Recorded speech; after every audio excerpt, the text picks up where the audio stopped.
Hello বন্ধুরা, কেমন আছো তোমরা সবাই? আশা করি তোমরা সবাই ভালো আছো। আমিও খুব ভালো আছি। দেখো, চলে এসেছি উড়িষ্যার পদ্মাবতী ওয়াটার পার্কে।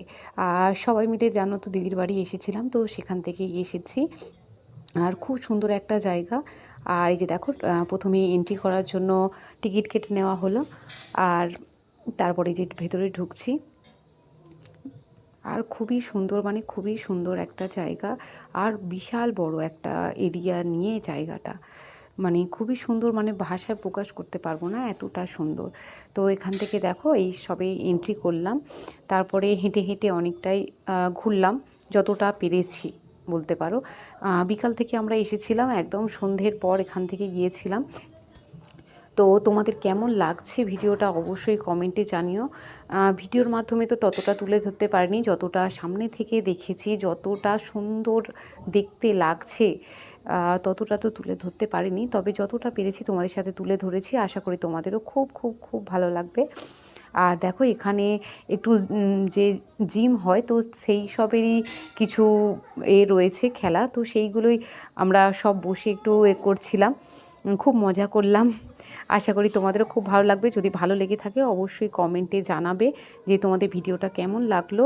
আর প্লিজ সবাই একটু লাইক করতে ভুলো না, অবশ্যই একটা ভিডিওটা লাইক করে দিও, আর একটা হ্যাপি দেখে কমেন্ট করো যে ভিডিওটা কেমন লাগলো। আর এখানে দেখো, আমার মেয়ে সবেতেই রাগ হয়ে যাচ্ছে শুধু।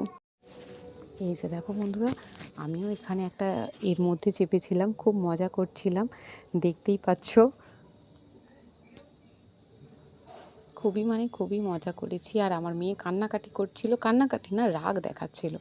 তার কারণ হচ্ছে, ও পতিটায় চাপতে চাইছে, কিন্তু পতিটা এর মধ্যে তো ও চাপতে পারবে না, বড় তীর তো পড়ে যাবে। তো সেটা বোঝালেও বুঝছিল না। তো সবাই খুব মজা করলাম। আর তোমাদের কেমন লাগছে কিন্তু বারে বারে বলছি, তোমরা অবশ্যই কমেন্টের মাধ্যমে জানিও তোমাদের কেমন লাগছে।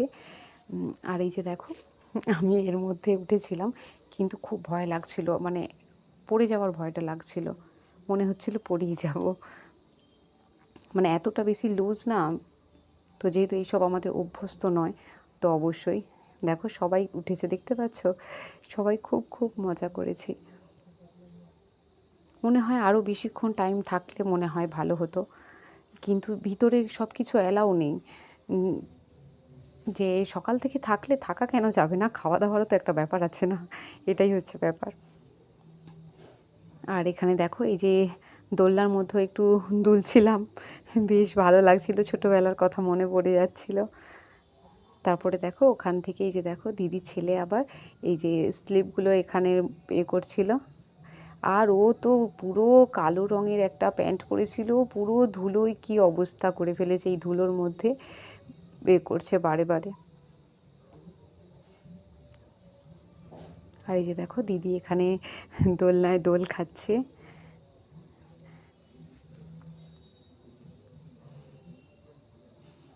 আবারও বলছি, ভিডিওটা ভালো লাগলে অবশ্যই লাইক কমেন্ট করতে ভুলবে না, আর অবশ্যই শেয়ার করে দিও আমার ভিডিওটা। এই যে দেখো, এইটার মধ্যেও চাপবে বলে উঠেছিল, মানে প্রতিটা এতে উঠতেই হবে। এই যে এটা পড়ে গিয়েছিল, ধুলো মাখছে কীরকম দেখো। আর এই ঘরগুলো দেখো কি সুন্দর, মানে কি সুন্দর দেখতে লাগছে। আবার প্রতিটা কিন্তু এসি, প্রত্যেকটা ঘর কিন্তু এসি। আর এখানে দেখো, এই স্ট্যাচুগুলো রয়েছে, এখানেও কিছু সেলফি টেলফি নিলাম। আর এখানে দেখো, অনেক জায়গায় কাজ হচ্ছে, আগেও বললাম যে অনেক কাজ হচ্ছে, হয়তো কয়েক বছর পর এলে চিনতেই পারবো না, আরও নতুন নতুন আরও অনেক অনেক জিনিস হয়ে যাবে। আর এখানে দেখো, ওয়াটার পার্কের এখানে সুইমিং পুল যে সব রয়েছে, সুইমিং পুলগুলো তো এখন কেউ নেই, বন্ধ আছে, যেহেতু আমরা বিকেল টাইমে গিয়েছিলাম। আর এখানে দেখো, অনেক রকমের পাখি ছিল, পায়রা, তারপরে হাঁস, অনেক কিছু ছিল, সেগুলো দেখলাম। দেখার পরে আবার এখানে আরেকটা জায়গায় চলে এসেছি, আরও এদিকে স্ট্যাচু আছে, সেগুলোই ছবি তুললাম। আর দেখো, সন্ধে হয়ে গেছে এইসব ঘুরতে ঘুরতেই। তারপরে দেখো কি সুন্দর গাছগুলো দেখতে লাগছে, আর কত ছোট ছোট নারকেল গাছ, আর কি নারকেল হয়েছে গাছে। আর এখানে দেখো, আমার মেয়ে বায়না করছিল, দিদির ছেলে আর আমার মেয়ে দুজনে এই যে গাড়ি চাপছে। তো দুজনে গাড়ি চাপার পর তারপরে ওখান থেকে আর একটা মন্দিরে গিয়েছিলাম, সেটা পরের ভিডিওতে দেখাবো, কারণ ভিডিওটা অনেক বড় হয়ে যাবে না হলে। তো এখানে বসে আমরা পপকর্ন খাচ্ছিলাম, আর ওরা গাড়ি চাপছিল। তারপর দেখো এইটা আস্তে আস্তে এবার বাইরের দিকে আমরা চলে আসছি। সবাইকে টাটা, গুড নাইট।